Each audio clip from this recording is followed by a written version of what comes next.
জীবনে সাকসেসফুল হতে গেলে কি লাগে জানো?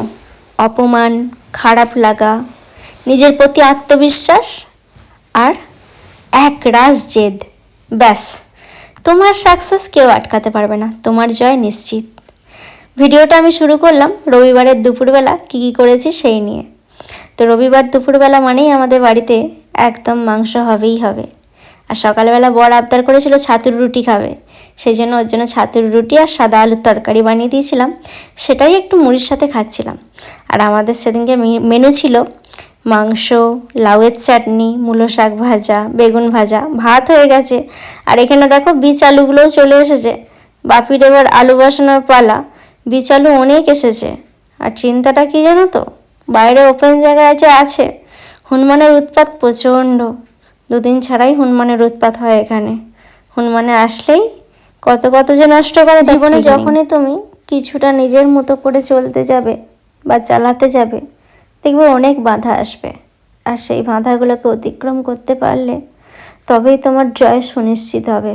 আর আমি এখানে লাউয়ের চাটনিটা কিভাবে করছি জানো? প্রথমে দিয়েছিলাম একটু সর্ষে আর একটু কাঁচা লঙ্কা ফোড়ন। আর এখানে তেঁতুল একটু ভিজিয়ে রেখেছি, মানে পাকা তেঁতুল, আর সর্ষে একটু বেটে রেখেছি। পাকা তেঁতুলটা কখন দেবো জানো? যখন লাউগুলো ভালো করে গলা গলা হয়ে যাবে, চিনি দিয়ে দিয়েছি, তখনই দিয়ে দেবো আমি তেঁতুলের পাল্পটা। এইভাবে না অনেক সময় দেখবে যেখানে অনেক খিচুড়ি ভোগ খাওয়ায়, ওই সময় লাউয়ের চাটনি করলে এরকম সর্ষে বাটা দিয়ে করে। আমার তো কিন্তু খেতে ব্যাপক লাগে, আমার বরেরও খুব ভালো লাগে। ও বলেছিল লাউয়ের চাটনি করলে এইভাবে বানাতে, তো বানিয়েছিলাম। জানি না কার কেমন লেগেছে, আমার তো বেশ ভালোই লেগেছে, আমার বড় বললো ভালোই লেগেছে। যাই হোক, এখানে এবার মা এনেছিল মূলো শাক একটু টাটকা টাটকা খেতেই ভালো লাগে, সেই জন্য মূলো শাকগুলোও ভেজে নেব। আর এখানে মাংস করার সময়, মাংস নামানোর সময় না আমি একটু কাঁচা লঙ্কা দিয়ে দিই, তাহলে কাঁচা লঙ্কার একটা স্ট্রং ফ্লেভার আসে। আর এখানে রান্না হয়ে গেছে মূলো শাক ভাজা, চাটনি, মাংসটা একটু হালকা পাতলা ঝোল করিনি, এবার একটু গ্রেভিওয়ালা রেখেছি।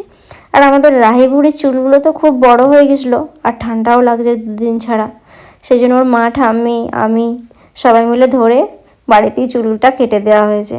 বাচ্চা ছেলে যেমনই লাগুক, মেন হচ্ছে শরীরটা যাতে ঠিক থাকে। আর আমি এখানে গাছটাকে দুদিনের জন্য একটু পর্যাপ্ত রোদে দিয়েছিলাম, আর নুড়িগুলো ওখান থেকে সরিয়ে দিয়েছিলাম যাতে ডাইরেক্ট সানলাইটটা মাটির ওপরে এসে পড়ে।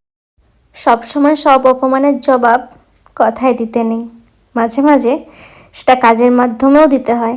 আর এদিকে দেখো আমার সমস্ত কিছু ডেকোরেশন কমপ্লিট, আর আমার বর বাবা জীবনও খেতে বসে গেছে, আমিও খেতে বসে গেছি। একটু রোদেতেই বসি আমরা দুজনে মিলে আরও কয়েকটা কমেডি ভিডিও বানাবো বলে ও বললো শাড়ি পরো তাড়াতাড়ি, একটু কাজ আছে, সেই জন্য চটজলদি শাড়িটা পরে নিলাম। তারপরে দুজনে ছাদে চলে এসেছি কয়েকটা ভিডিও শট নেব বলে। ভিডিওগুলো কেমন হচ্ছে অবশ্যই কিন্তু তোমরা কমেন্ট করে জানিও।